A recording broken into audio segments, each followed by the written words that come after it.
If you need to take apart your Rubik's Cube to do maintenance or add lubricant, I can show you how to take it apart and put it back together. The first easy step is to find an edge and put it over an edge, so like this. And then now you want to grab that edge and force it out. Once you do that, you do it to another corner, and then you continue doing that. So let's speed it up. Now we're going to start our assembling process, and what we're going to do is we're going to separate whites and yellows and non-whites and yellows so it's nice and organized.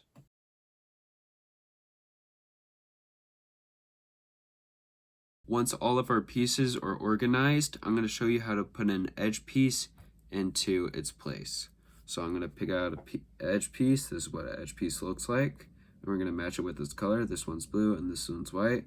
We're going to put it right next to those, and then we're going to just simply slide it in. Now we're going to make a white edge cross, and that's going to be simple. So we get our edges, we place it in.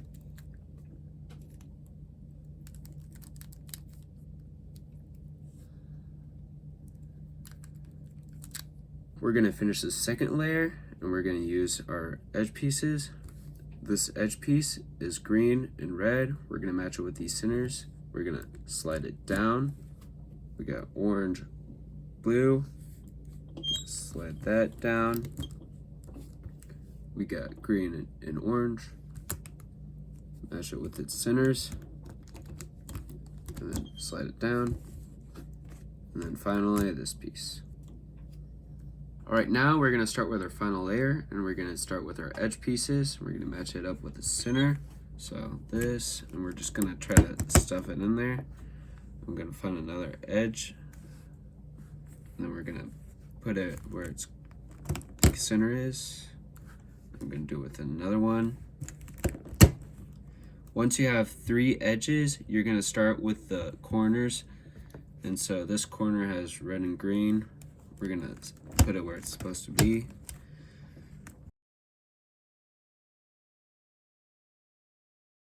Alright, now we're at our final step where we're going to put our edge piece in its missing place. And so the missing place, we're going to put it in any edge. I'm going to put it over this one. We're going to get our edge piece, and we're going to spread out these corners, and we're just going to try to put it in there. And there you go. If you want to see another awesome Rubik's Cube video, click on this video. I think you'll like it. Thanks for watching. See you there.